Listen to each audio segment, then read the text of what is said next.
구약 성경 이사야 9장입니다. 978쪽입니다. 이사야서 9장 978쪽입니다. 1절에서 7절까지 교독하겠습니다. 전에 고통받던 자들에게는 흑암이 없으리로다.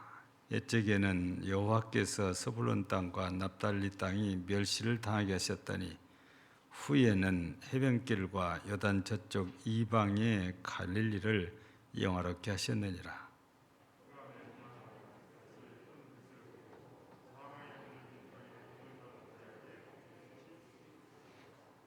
주께서 이 나라를 창성하게 하시며 그 즐거움을 더하게 하셨으므로 추수하는 즐거움과 탈취물을 나눌 때의 즐거움 같이 그들이 주 앞에서 즐거워하오니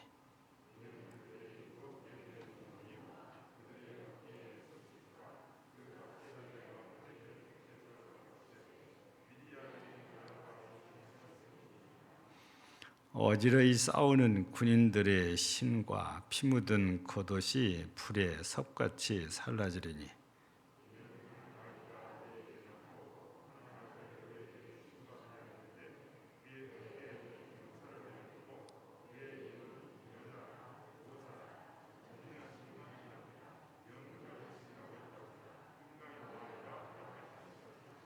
그 정사와 평강의 더함이 무궁하며 또 다윗의 왕자와 그의 나라에 군림하여 그 나라를 굳게 세우고 지금 이후로 영원히 정의와 공의로 그곳을 보존하실 것이라.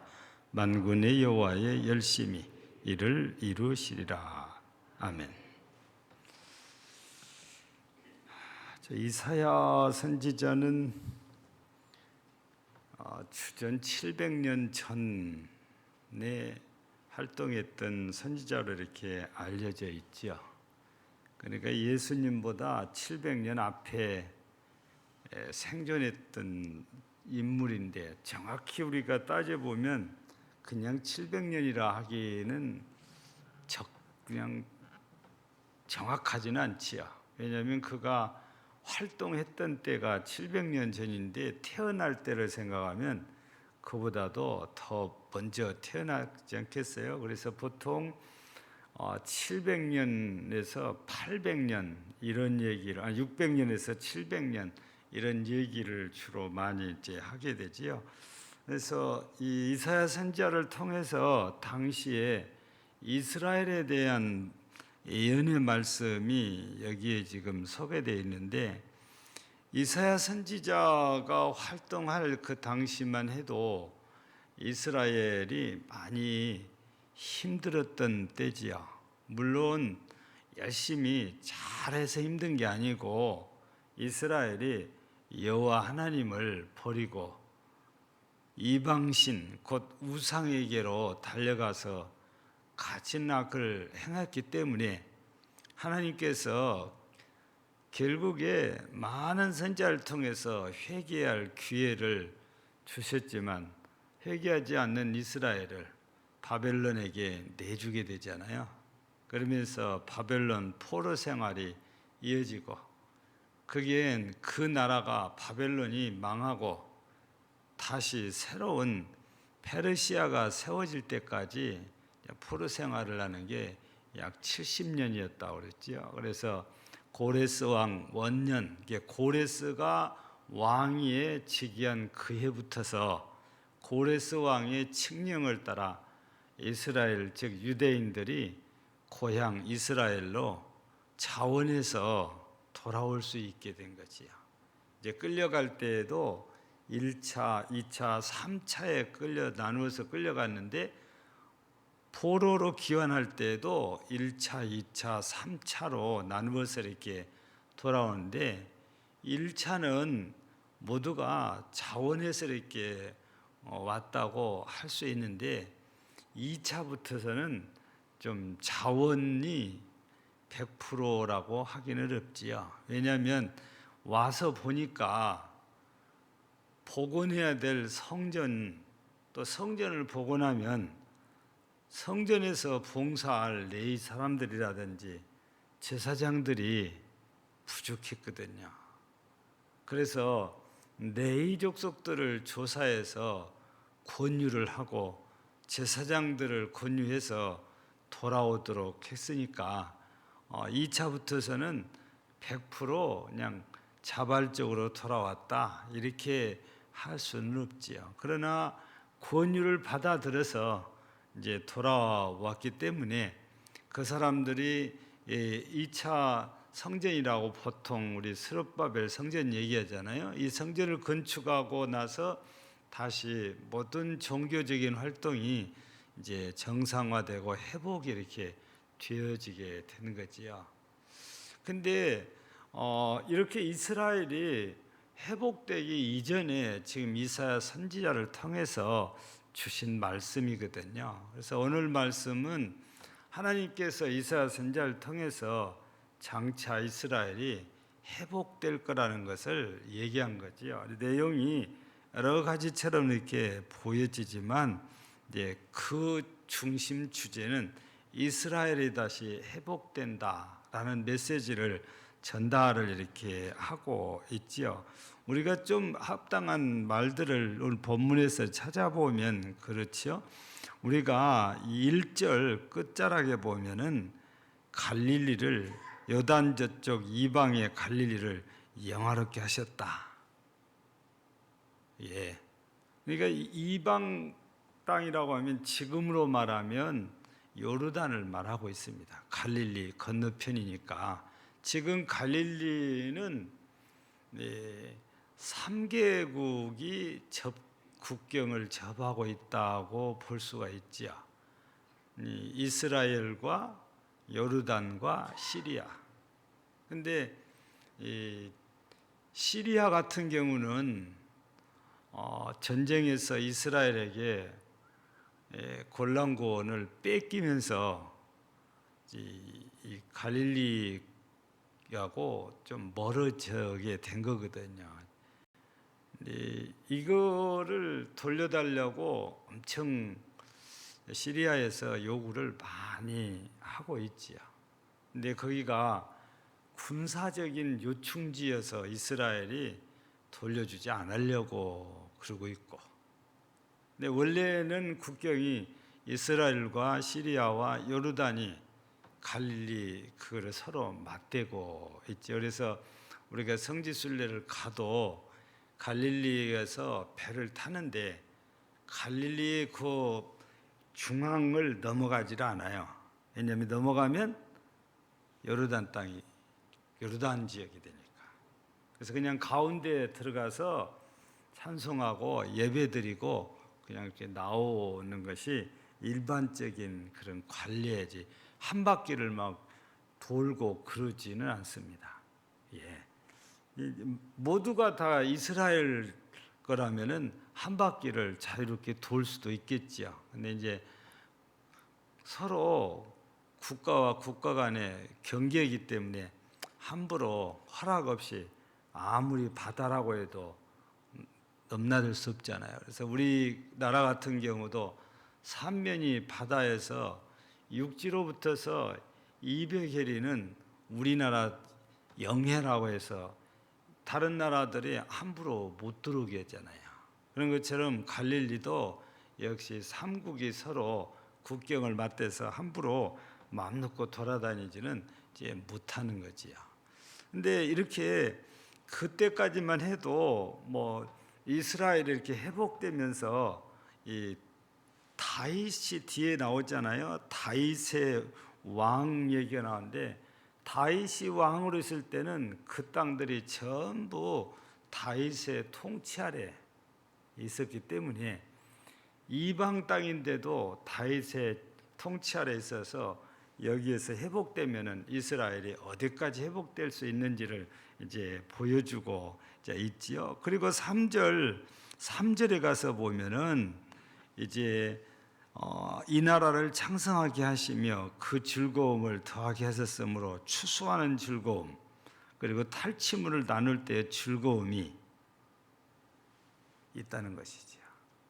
여러분 이전에는 포로 생활을 하기 때문에 좋아도 좋은 거를 표도 못 내는 게 포로 생활할 때잖아요.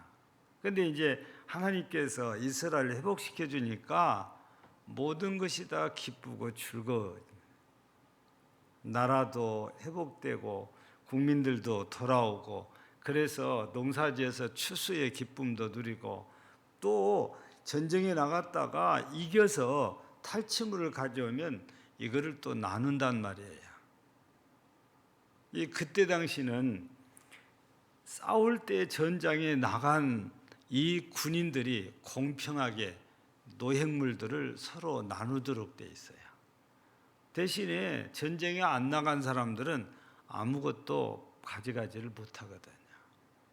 목숨 걸고 싸워준 대가로 이겼을 때는 그렇게 노획물로 예우를 이렇게 했죠. 그래서 그 기쁨, 이겼을 때의 그 기쁨을, 노획물을 나눌 때 이렇게 누릴 수 있잖아요. 그러니까 이스라엘이 이렇게 이겼다는 얘기니까 회복을 여기서 얘기를 하고 있는 거지요.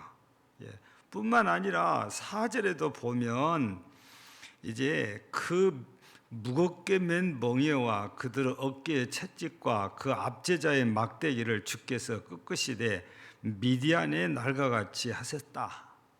여러분, 우리가 사사기서를 보면 기드온 사사를 통해서 미디안이 결국에 12만이 넘는 연합군을 형성했지만 크게 패하고 도망갔잖아요. 그러니까 여기서 보면 미디안의 날과 같이 하셨다는 것은 이스라엘이 승리하고 미디안은 패하게 되니까 이스라엘의 회복을 여기서 얘기를 하고 있다고 말이지요.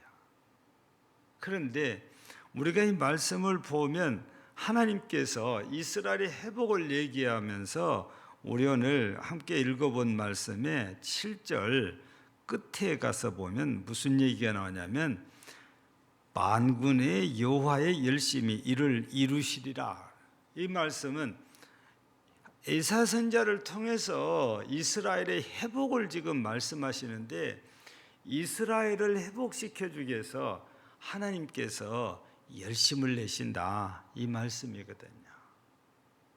그러니 이 이스라엘의 회복은 이스라엘의 노력으로 이렇게 되는 것이 아니고 여호와 하나님께서 역사하셔서 이루어 주시니까 이스라엘이 다시 회복이 된 거죠.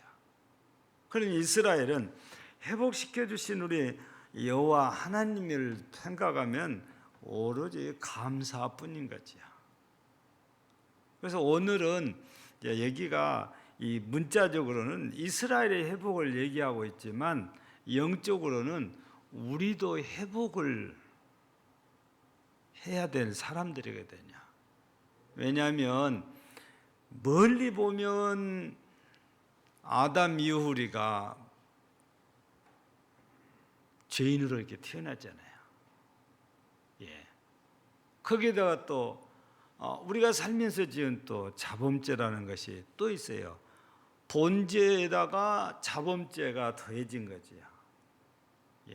우리가 예수 그리스도의 보혈의 능력을 힘입어서 용서받는 죄는 두 가지단 말이에요. 그래서 이 태어날 때부터 가지고 태어난 그 죄성, 그걸 우리가 본죄라고 그러잖아요. 근데 우리 스스로 살면서 지은 죄를 자범죄라고 그러죠. 이 두 가지 죄를 다 사함받게 되거든요. 우리가 영적으로 회복된다는 것은 하나님의 형상이 다시 회복된 걸 말하거든요. 그러면 그렇게 되려면은 하나님이 역사해 주시지 않으면 우리의 지혜나 우리의 노력으로는 도무지 될 수 없는 일입니다. 이스라엘의 회복이 이스라엘이 스스로 할 수 없는 것처럼 영적으로 우리도 하나님의 형상을 회복하는 일에는 우리 스스로 할 수 없는 거다고 말이에요. 하나님께서 역사해서 도와주시지 않으면 아무도 할 수가 없어요. 왜냐하면 자격 자체가 안 돼요. 예. 모두가 죄인인데 죄인이 어떻게 누군가를 위해서 일을 하겠어요? 그건 할 수 없는 것이거든요. 그래서 오늘 우리가 말씀을 보니까 6절에 이런 회복을 앞에까지 말씀하시고 나서 어떻게 하나님이 회복시켜 주시는가를 이 6절, 7절을 통해서 이제 말씀을 주는데, 여기 보면 한 아기가 우리에게 낳고 한 아들을 우리에게 주신 바 되었는데 그 어깨에는 정사를 메었고 그의 이름은 기묘자라 모사라 전능하신 하나님이라 영존하시는 아버지라 평강의 왕이라 할 것임이라. 그러니까 한 아기가 태어나는데 그 아기의 이름이 기묘자, 모사, 전능하신 하나님, 영존하시는 아버지, 평강의 왕, 이렇게 불릴 거다 그 말이죠. 여러분, 이렇게 불리운 분이 누구겠어요? 예수님밖에 없는 거예요. 그러니 이 말씀을 보면 하나님 아버지께서 이스라엘을 회복시키시기 위해서 장차 메시아를 보내시겠다는 그런 약속이잖아요. 그 우리도 마찬가지지요. 우리가 말씀에 따르면 모두가 죄인이잖아요. 우리 로마서를 통해서, 특별히 로마서 3장을 통해서 2번씩이나 우리 모두가 죄인이다 그래요. 의인은 없나니 하나도 없다. 우리 3장 10절에서 또 모든 사람이 죄를 범하였음에 하나님의 영광이 이르지 못하더라. 이게 23절에 로마서 3장에서 2번씩이나 모두가 죄인이다 그렇게 말씀하시거든요. 그러면 우리가 이렇게 죄인인데 우리 죄인된 우리를 살려서 하나님의 영상을 다시 회복시켜 주려면은 하나님의 특별한 역사가 필요한데 그 일을 위해서 하나님께서 한 아기를 이 땅에 보내셨는데, 실은 우리가 볼 때에 한 아기가 낳았다, 우리에게 주신 바 되었다 이렇게 표현은 되어 있지만 실제적으로는 하나님께서 직접 아기 예수로 육신을 입고 이 땅에 오신 거잖아요. 근데 그분이 본래 말씀으로 계셨단 말이에요. 그래서 성경을 보면 우리 요한복음 1장에서 보면 태초에 말씀이 계시니라로 시작을 해요. 근데 태초에 말씀이 계시라는데 그 말씀으로 우리 창세기에서 보면 하나님께서 말씀으로 천지를 창조하시잖아요. 그래서 요한복음에서는 그가 없이는 된 것이 아무것도 없다 그랬어요. 그러니까 예수 그리스도를 빼고는 되는 일이 없단 말이죠. 전부 다 예수 그리스도와 함께 했다는 겁니다. 그래서 또 우리 요한복음 1장 14절에 가서 보면 무슨 말씀이 또 소개됩니까? 말씀이 뭐가 됐다고요? 육신이 됐다. 말씀이 육신이 되어 우리 가운데 거하심에 뭐가? 은혜와 진리가 충만하더라. 여러분, 하나님인데, 전능자인데, 절대자이신데 그분이 우리 같은 죄인을 불쌍히 여사 살려주시려고 직접 육신을 입고 이 땅에 오셨다는 거죠.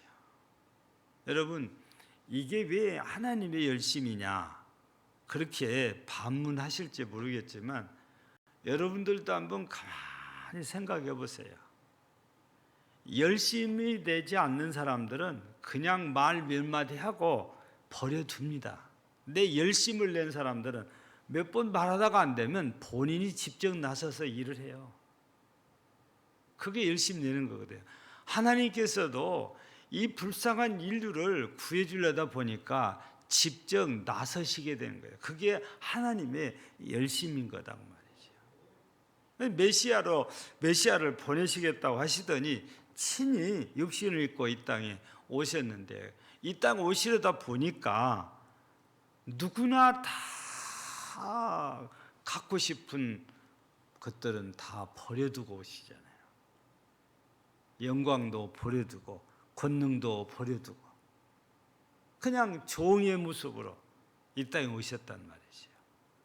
우리 이 메시아로 이 땅에 육신을 입고 오신 그 자체가 하나님의 열심인데, 여기에 한 걸음 더 열심을 내신 게 뭡니까?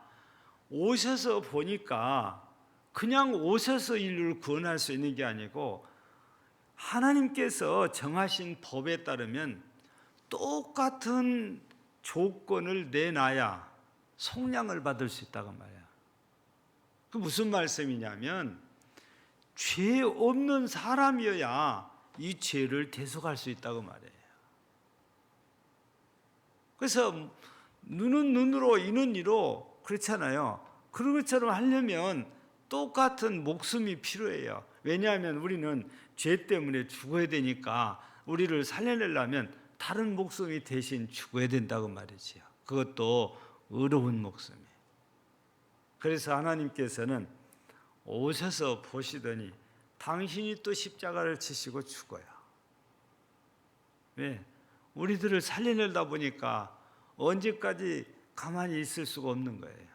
그래서 하나님께서 내신 열심의 두 번째는 바로 친히 십자가를 지시고 죽으시면서 피를 흘리사 우리의 죄값을 다 내시고 우리를 속량해 주셔서 우리를 다시 하나님의 백성으로 삼아 주신 거거든요.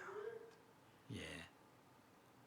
이게 하나님의 열심이라는 것이 메시아를 보내실 때 친히 오셨고 친히 오셔서 십자가에서 친히 못 박혀 죽으셔서 우리의 모든 죄값을 지불하시고 속량하시고 우리를 살려내신 것이 하나님의 열심이다고 말이죠.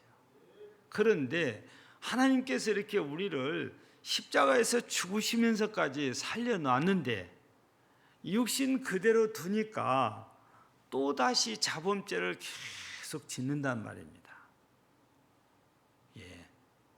그래서 또 하나님께서 약속을 하신 게 재림을 약속하죠. 다시 또 메시아를 보내주겠다. 재림 약속을 한 거잖아요. 그러면 이 하나님의 열심이 세 번째 재림주를 보내시겠다 하는데 그때는 진짜 완전한 구원을 약속을 한 거예요. 그때는 심판주로 오셔서 심판을 하십니다. 그래서 양은 오른편에 염소는 왼편이라고 그랬잖아요. 그래서 하나님께서 말씀하신 대로 산 사람들은 오른편이고 그렇게 구해줬는데도 여전히 염소처럼 제갈길로 가버린 이런 사람들은 왼편에서 결국에 저주를 받아 지옥으로 가는 거거든요. 이게 하나님의 열심이 다른 목적이 아니고 인류의 구원을 위해서입니다. 그래서 예수님께서 이런 말씀을 하시잖아요. 요한복음 3장 14절 이하를 보면 모세가 뱀을 든 것 같이 인자도 들려야 하리라. 그게 예수님 십자가에 죽을 걸 얘기하잖아요. 그렇게 말씀하시면서 요한복음 3장 16절에 보면 하나님이 세상을 이처럼 사랑하사 독생자를 주셨으니 이는 그를 믿는 자마다 멸망하지 않고 영생을 얻게 하려 하심이라 그러죠. 우리 하나님의 열심은 우리 인류에게 영생을 주는 거예요. 이 일을 위해서 하나님이 열심을 내신 것이 이 땅에 말씀으로 계신 분이 육신을 입고 오셨고 십자가에서 죽으셨고 마지막에는 완전한 구원을 이루어 주시기 위해서 다시 재림하신다는 겁니다. 그래서 우리를 완전 구원을 이루실 때까지 하나님의 열심은 이어집니다. 지금은 성령을 통해서 역사하고 계신 거잖아요. 그렇다면 하나님께서 우리가 조금 전에 찬송을 부른 것처럼 나 같은 죄인 살리시려고 오셔서 주신 이 십자가 연회는 정말 놀라운 거잖아요. 그러면 그냥 무덤덤하게 그래 그러고 지날 일이 아니고 우리 하나님께서 내게 주신 이 은혜와 사랑은 생각하고 생각할수록 정말 기도했잖아요. 말로 어떻게 형용할 수가 없어요. 그 무엇으로도 다 갚을 수가 없어요. 그래서 우리가 가장 쉬운 것 같은 방법이 바로 항상 그 은혜를 기억하고 감사하고 사는 거잖아요. 여러분, 우리를 향한 하나님의 열심을 우리가 생각한다면 우리가 그냥 두 손 놓고 가만히 있어야 되는 것이 아니고 우리는 우리대로 이 하나님의 열심에 같이 보조를 맞춰야 되잖아요. 그게 우리의 열심은 바로 열심히 하나님을 찾고 하나님을 찾아 하나님을 믿고 섬기는 거 사는 거지요. 다른 말로 바꾸면 하나님의 말씀에 순종해서 사는 거지요. 우리의 열심이란 그 열심이 있어야 되죠. 그래서 하나님께서 우리를 위해서 이렇게 열심을 내주셨는데 우리 모두가 이 하나님의 열심을 생각하면서 우리도 이 열심에 항상 함께 동참해서 주의 일에 힘쓰고 영혼 구원에 힘쓰고 기도에 힘쓰고 또 예수님이 이 땅에 섬기러 오셨다고 그랬으니까 섬기는 일에 힘쓰셔서 우리 하나님 이 열심이 더 빨리 역사가 이루어지는 이런 은혜에 함께하는 우리 모두가 되기를 주의 이름으로 축복합니다. 하나님 아버지 감사합니다. 하나님께서 버려둬도 괜찮을 저희를 사랑하셔서 살려주시려고 열심을 내셨사온데 그 열심이 친히 육신을 입고 이 땅에 오셨고 친히 우리의 모든 죄들을 담당하시고 십자가에서 죽어주셨고 이제 장차 다시 오셔서 우리를 하나님의 나라로 인도해 주시는 열심이었습니다. 하나님께서 우리를 위해서 이렇게 열심 내신 것을 우리도 돌아보고 감사한 마음으로 주의 일에 힘쓰고 영혼구원에 힘쓰고 늘 하나님의 뜻을 행하는 일에 열심 내는 우리 모두가 되게 하옵소서. 예수님 이름으로 기도하옵나이다. 아멘.